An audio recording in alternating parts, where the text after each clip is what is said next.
ہاں غلام تھے بیچارے یا نوجوان تھے. نوجوانوں پر بزرگوں کو خود ہی حق حاصل ہوتا ہے، جو چاہے کرے. اور غلام تو ملکیت ہوتا ہے، زندہ ذبح کر دے تبھی کوئی پوچھنے والا نہیں. تو جو بیت رہی تھی بلال پر، ابو فقیہ پر، زنیرہ پر، جو ان پر بیت رہی تھی، جو خباب پر بیت رہی تھی، جس طرح ہلاک کیا گیا ہے حضرت سمیہ کو، حضرت یاسر کو، یہ ساری تکلیفیں انہیں بھی تھی. لیکن کیا اس کا یہ بالواسطہ ایذا محمد کے لیے نہیں تھا صلی اللہ علیہ وسلم. آپ کے ساتھی، آپ کے جانثار. لیکن آپ ان سے بھی کیا کہیں، فصبروا فصبروا فصبروا. جب ابو جہل بدترین ٹارچر کر رہا تھا حضرت سمیہ اور حضرت یاسر کو رضی اللہ تعالی عنہما، آپ کے علم میں ہے کیسی کیسی ٹارچر کی ہے. جوان بیٹے کو باندھ دیا ایک ستون کے ساتھ، اس کی نگاہوں کے سامنے برہنہ کیا ہے ماں کو.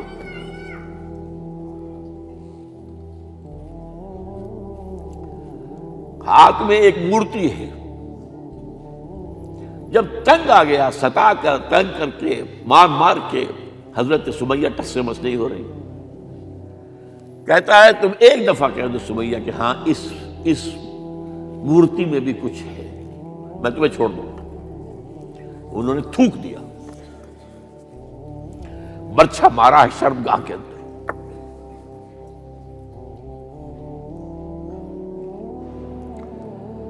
کتنی تکلیف پہنچی ہوگی حضور کو.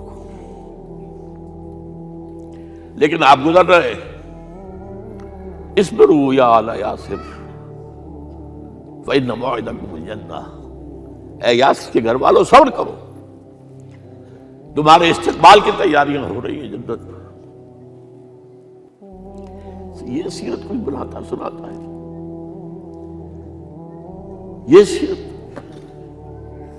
یاسر کے ساتھ کیا کیا ہے؟ 4 اونٹ نر سانڈ، اور ان کے ساتھ رسے باندھ کر ایک رسے سے ان کا ایک بازو باندھا، ایک سے دوسرا بازو، ایک سے ایک ٹانگ، دوسرے سے دوسری ٹانگ. انہیں دوڑایا ہے کہ پرکھتے ہو جیسے قسم کے. یہ دین ایسے ہی قائم نہیں ہوا. عدل و انصاف کا نظام ٹھنڈے ٹھنڈے قائم نہیں ہوتا، گھر میں آرام سے بیٹھے ہوئے قائم نہیں ہوتا. اور سنیے، 3 برس شیب بنی ہاشم کے اندر قید ہے. 3 برس. اور یہاں کی قید پر قیاس نہ کریں. یہاں تو جیل میں کھانے کو ملتا ہے، راشن ملتا ہے، جیسا بھی ملتا تو ہے نا. اور لیڈروں کے لیے تو class A class B class ہے. اب تو ان کا تو لیڈر تو لوگ جب آتے ہیں جیل کاٹ کر معلوم ہوتا ہے کہ شاید کسی صحت افزا مقام سے تشریف لا رہے ہیں. وہاں کیا تھا؟ Total boycott. ایک گھاٹی، ادھر پہاڑ ادھر پہاڑ، دونوں طرف جو ہے پہرے.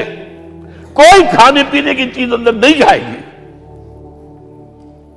اور پورا خاندان بنی ہاشم، وہ بھی کہ جو ایمان نہیں لائے، وہ قبائلی زندگی تھی نا. بنو ہاشم چونکہ حضور کو پشت پناہی چھوڑنے کو تیار نہیں ہوئے، ابو طالب نے آخری وقت تک بھی ساتھ نہیں چھوڑا. ہاں آخری وقت کے قریب ایک بات ہو گئی تھی. ایک مرتبہ تو ہوا کہ وفد آیا ہے قریش کا کہ اپنے بھتیجے کو روک لو، وہ ہمارے معبودوں کی توہین کرتا ہے. ابو طالب نے بلایا اور آپ سے کہا کہ یہ کچھ اپنے رویے کو بدلے. آپ نے فرمایا چچا جان، اب تو چاہے یہ میرے ایک ہاتھ پر سورج اور دوسرے پر چاند رکھ دے، میں اپنے اس مشن کو چھوڑ نہیں سکتا. یہ ہے استقامت. اور ابو طالب کے عین انتقال کے وقت جو معاملہ ہوا، جب وفد آیا ہے کہ ٹھیک ہے اب ہمارا جو ہے صبر کا پیمانہ لبریز ہو گیا ہے، اب ٹھیک ہے آ جاؤ میدان میں، تم بھی ساتھ چھوڑنے کو تیار نہیں ہو. ابو طالب نے بلایا اس کو، بھتیجے مجھ پر اتنا بوجھ نہ ڈالو جو میں برداشت نہ کر سکوں.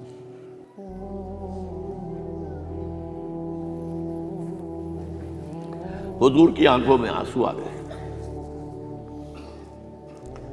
چچا جان اب تو یا یہ بات بری ہوگی یا میں اپنے آپ کو ختم کر دوں، اسی میں ختم ہو جائے. بہرحال شیب بنی ہاشم میں 3 برس اس حال میں گزرے ہیں ٹوٹل بائیکاٹ، کوئی کھانے پینے کی نہیں۔ کچھ لوگ تھے شریف النفس، مثلا حکیم بن حزام تھے رضی اللہ تعالیٰ اور بعد میں ایمان لے آئے۔ حضرت خدیجہ کے وہ رشتہ دار تھے، وہ پہاڑ پر چڑھ کر ایک طرف سے رات کی تاریکی میں، دونوں دروازے تو بند ہیں، پہاڑ پر چڑھ کر چوٹی سے نیچے اتر کر کوئی چیزیں کھانے پینے کے دے آئے تو دے آئے، بس صلی اللہ علیہ وسلم۔ کوئی اور ایک آدھ ہوگا ایسا۔ یہاں تک نوبت آئی ہے کہ بنی ہاشم کے یہ پھول جیسے بچے معصوم بھوک سے بلبلا رہے ہیں، اور اس کے سوا کچھ نہیں ہے کہ سوکھے چمڑے ابال کر اس کا پانی ان کے حلق میں ٹپکا دیا جائے۔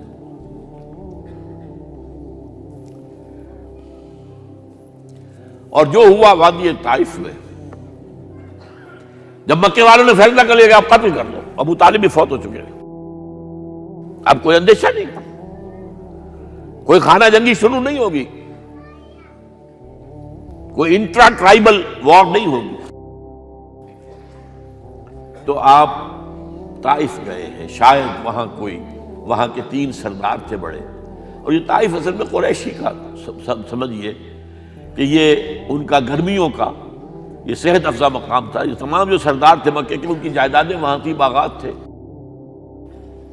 اور وہاں کے بھی 3 سردار تھے، تو شاید ان میں سے کسی کو اللہ توفیق دے دے۔ وہاں گئے ہیں اور صرف ایک ساتھ ہیں، حضرت زید بن حارثہ، حضرت ابو بکر بھی ساتھ نہیں، سائے کی طرح ساتھ رہنے والا بھی ساتھ نہیں تھا۔ وہاں جا کر جو آپ نے تینوں سے بات کی ہے، تینوں نے وہ باتیں کہی ہیں جو کلیجے کو چیر جائیں۔ تمہارے سوا کوئی اللہ کو نہیں ملا تھا رسول بنانے، جاؤ چلے جاؤ۔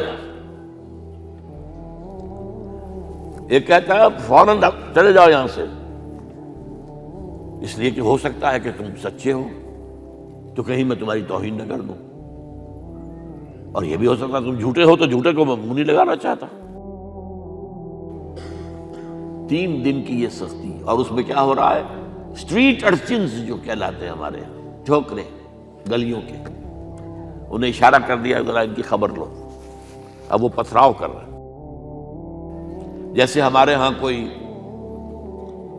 آ جاتا ہے، کوئی نیم پاگل یا کوئی اور کسی طرح کا مست قسم کا آدمی، اور اس کے اوپر چھوکرے چاروں طرف ہوں اور ستا رہے ہوں، یہ نقشہ تھا، اور طائف کی گلیاں تھیں، اور محبوب رب العالمین تھے۔ ادھر سے پتھر آ رہے ہیں تو زید بن حارثہ رکاوٹ بن گئے، لیکن پیچھے سے آ رہے ہیں، وہ کیسے روکیں گے؟ پیچھے جاتے ہیں تو ادھر سے آ رہے ہیں۔ جسم لہو لہان ہے، خون رس رس کر زخموں سے جوتیوں میں آ کے جم گیا ہے۔ پھر وہاں سے آپ نکل کر گئے ہیں، ایک باغ میں تھوڑی سی پناہ لی ہے تھوڑی دیر کے لیے، جوتے بڑی مشکل سے اترے ہیں، خون جمع ہوا، اور وہ جو پھر دعا نکلی ہے آپ کی، وہ کلیجے کو چیر جانے والی ہے۔ اللہم الیک اشکو ضعف قوتی وقلت حیلتی وحوانی علی الناس، اے اللہ تیری جناب میں فریاد لے کر آیا ہوں،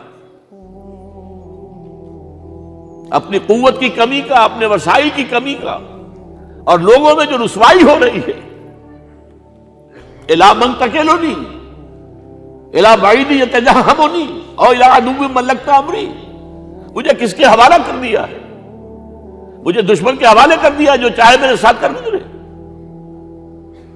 فریاد ہے کہ نہیں؟ بڑی زوردار فریاد ہے، بڑی زوردار، لیکن پھر مقام عبدیت کا ظہور ہوتا ہے۔ ان لم یکن علی غضبک فلا ابالی، اے اللہ اگر تو ناراض نہیں ہے، مجھے اندیشہ یہ ہو گیا کہ کہیں تو ناراض تو نہیں ہو گیا ہے، کہیں تو نے میرا ساتھ تو نہیں چھوڑ دیا ہے۔ اگر تو ناراض نہیں تو مجھے کوئی پرواہ نہیں، جو ہو سو سر تسلیم خم ہے جو مزاج یار میں آئے۔ واپس آئے ہیں تو مکے میں داخل نہیں ہو سکتے تھے، وہاں تو قتل کا فیصلہ ہو چکا۔ باہر ہی آپ نے ڈیرا لگایا، زید بن حارثہ کو بھیجا، فلاں شخص کے پاس جاؤ کہ تم اگر امان میں لے لو محمد کو تو محمد آ جائیں، میں تو میری یہ پوزیشن نہیں ہے، میں قریش کے مقابلے میں امان نہیں دے سکتا۔ دوسرے کے پاس بھیجا، اس نے بھی کچھ ایسے جواب دے دیا۔ تیسرے کے پاس جب گئے حضرت زید، مطعم بن عدی، اس نے کہا ٹھیک ہے، میں امان دیتا ہوں محمد کو، وہ آ جائے مکے میں۔ حضور سے آگے کہا، حضور نے فرمایا نہیں جا کر کہو، آ کر لے کر جا۔ کیوں؟ کیا پتہ اچانک جو ہے میرے داخل ہوتے ہی کوئی مجھ پر حملہ کرے، قتل کر دے۔ وہ تو یہ کہہ سکے کہ ہمیں کیا پتہ تھا کہ موتیم نے جو ہے امان دی ہے، I never knew it۔ اب یہ قبیلے کے اندر یہ ہوتا تھا کہ ایک نے امان دے دی، سب کی طرف سے امان۔ لہذا حضور نے فرمایا آ کر لے کر جاؤ۔ وہ اپنے 6 بیٹوں کو ہتھیار سجا کر لے کر آیا ہے اور پھر لے کر گیا حضور کو، کہتا ہوا گزر رہا ہے راستے میں، لوگوں سن لو محمد میری امان میں ہے صلی اللہ علیہ وسلم۔ اس لیے آپ کو مکے کے اندر پھر 2.5 سال مزید رہنے کا موقع ملا ہے، اور اتنا بڑا احسان آپ نے مانا پھر موتیم بن عدی کا کہ غزوہ بدر میں جب 70 اسیر تھے قریش کے حضور کے پاس، تو آپ نے فرمایا تھا کہ اگر آج موتیم زندہ ہوتا اور وہ سفارش کرتا تو میں ان سب کو چھوڑ دیتا بغیر کسی فدیے کے۔ بہرحال یہ چند باتیں میں نے آپ کو بتائی، باقی تو یہ کہ غار ثور ہے کیسی کیسی، اور پھر غزوہ بدر سے پہلے کی رات ہے، اور وہ آپ کا زندگی کا طویل ترین سجدہ ہے اس میں، جہاں تک یہ الفاظ بھی آپ نے کہہ دیا، اللہ اگر کل یہ جو 313 یہاں جمع ہیں اگر یہ ختم ہو گئے تو پھر قیامت تک تیرا نام لینے والا کوئی نہیں ہوگا، میں آخری رسول اور میری یہ 15 برس کی کمائی ہے۔ اس پر کہا حضرت ابوبکر نے، وہ پہرےدار کی حیثیت سے کھڑے تھے، کہ حسبک حسبک حضور بس کیجئے بس کیجئے۔ بہرحال بدر ہے، احد ہے، زخمی ہوئے ہیں، دندان مبارک شہید ہوئے ہیں، خون اتنا بہا ہے کہ بے ہوش ہو گئے ہیں، اور خبر اڑ گئی ہے کہ آپ شہید ہو گئے۔ یہ سب کچھ، اور سب سے بڑھ کر حمزہ کی لاش سامنے آئی۔ کیسی لاش؟ ناک کٹی ہوئی ہے، کان کٹے ہوئے ہیں، پیٹ چاک کر کے کلیجہ چبایا ہوا ہے۔ کس طرح برداشت کیا ہوگا آپ نے؟ اپنے اوپر تاری کر کے دیکھیں، یہ حمزہ کون ہے؟ چچا ہے، دودھ شریک بھائی ہے، خالہ زاد بھائی ہے، ساتھ کا کھیلا ہوا ہمجولی ہے، اور اس کی لاش ہے۔ جو قلب اطہر پر بیت رہی تھی وہ مدینے میں آ کر ایک بڑا ماحول بدلا ہوا تھا، تب وہ بات سامنے آ گئی۔ جب آپ مدینے واپس تشریف لائے ہیں تو ظاہر بات ہے کہ زیادہ انصار کے لوگ تھے جو شہید ہوئے تھے۔ بدر میں مہاجرین تو میرے خیال ہے 1/4 تھے نمبر کے اندر، 3/4 تو انصاری تھے۔ اسی طریقے سے احد کے اندر معاملہ ہے، تو مختلف گھروں سے عورتوں کے بین کرنے کی آوازیں آ رہی تھی، اس لیے کہ اس وقت تک بین کرنا حرام نہیں قرار دیا گیا تھا، ممنوع نہیں تھا۔ آوازیں سن کر حضور کی زبان مبارک سے نکل گیا، اما حمزہ تو فلا بواکی لہو، ہائے حمزہ کے لیے تو کوئی رونے والی بھی نہیں ہے۔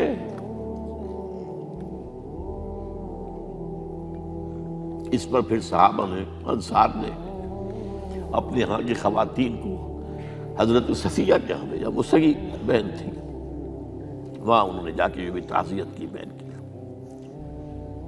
غزوہ احزاب کا آپ نے سن لیا، اسوہ رسول پر نہ معلوم کیا کیا باتیں چیز لوگوں میں مشہور ہو گئی ہیں۔ اسوہ کا لفظ آیا کہاں ہے قرآن میں؟ سورہ احزاب میں۔ وہ اسوہ کیا تھا؟ جب خندق کھودنے کا فیصلہ ہوا ہے تو خندق کھود رہی ہے، حضور بھی لگے ہوئے ہیں، بھاری بھاری پتھر اٹھا کر کندھے پر لا کر باہر پھینک رہے ہیں، پتھریلی زمین تھی، ایک پتھر کسی سے ٹوٹا نہیں تھا، تو حضور نے جو ہے 3 دفعہ جو اس کے اوپر ضرب لگائی تب ٹوٹا ہے۔ لیکن یہ کہ کئی دن کے فاقے ہو چکے تھے، کھانے کو کچھ نہیں، پورا محاصرہ تھا، 12,000 کا لشکر گھیرے ہوئے،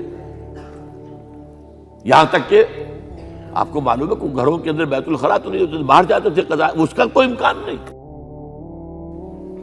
شدید ترین آزمائش جو ہوئی ہے اس کا نتیجہ ایک طرف یہ نکلا کہ منافقین کا نفاق ان کی زبانوں پر آ گیا۔ قرآن مجید میں ہے یہ انہی آیات میں، ما وعدنا اللہ ورسولہ الا غرورا، ہمیں تو اللہ اور اس کے رسول نے دھوکہ دے کے مروا دیا۔ ہم سے کہا تھا کہ قیصر و کسریٰ کے خزانے تمہارے قدموں میں آئیں گے، اور حال یہ ہے کہ اب رفع حاجت کے لیے باہر نہیں جا سکتے، کھانے کو کچھ نہیں۔ اس وقت کچھ صحابہ آئے ہیں حضور صلی اللہ علیہ وسلم سے، دیکھیے فاقے سے کمر دوہری ہوئی جا رہی ہے، ہم نے اپنے پیٹوں پر پتھر باندھے ہوئے، چادروں کے ساتھ پتھروں کسا ہوا تاکہ کمر سیدھی رہے۔ حضور نے اپنا کرتا مبارک اٹھا کر دکھایا، 2 پتھر بنے۔ یہ ہے اسوہ، یہ ہے آپ کی سنت، آپ کا اسوہ حسنہ۔ لیکن اس اسوہ حسنہ سے فائدہ کون اٹھا سکتا ہے؟ لقد کان لکم فی رسول اللہ اسوۃ حسنۃ لمن کان یرجو اللہ والیوم الآخر وذکر اللہ کثیرا۔ اسوہ تو اپنی جگہ ہے، قرآن میں ہدایت سب کے لیے، ھدی للناس، لیکن فائدہ اٹھائیں گے صرف متقین، ھدی للمتقین ہے سب کے لیے، اسوہ سب کے لیے ہے، لیکن استفادہ وہی کر سکے گا جو 3 شرطیں پوری کرے: اللہ اور یوم آخر پر ایمان، اور اللہ کا ذکر کثرت کے ساتھ کرے۔ بہرحال یہ میں نے آپ کے سامنے اس حوالے سے رکھا ہے، یہ اسوہ جو ہے حضور کا، یہ ہم پر اتمام حجت ہے۔ دیکھیے نوٹ کیجئے، پوری نوع انسانی پر اتمام حجت، اسلام کا نظام عدل اجتماعی جو قائم کر کے دکھا دیا، حجت قائم۔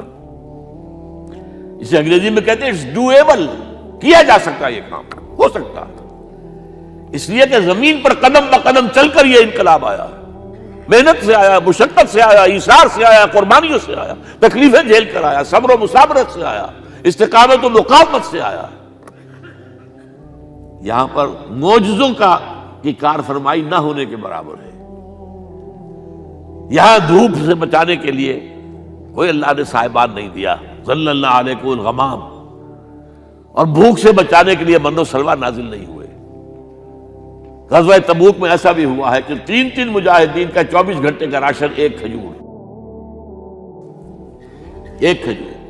ایک نے منہ میں رکھی، کچھ چوس لی، کچھ گلوکوز چلا گیا اس میں سے، دوسرے کو دے دی، اس نے چوس لی، پھر تیسرے کو دے دی۔ من و سلوہ نازل نہیں ہوئے۔ محنت، مشقت، ایثار، قربانی، صبر، مصابرت، استقامت، مقاومت، یہ ہے اسوہ رسول۔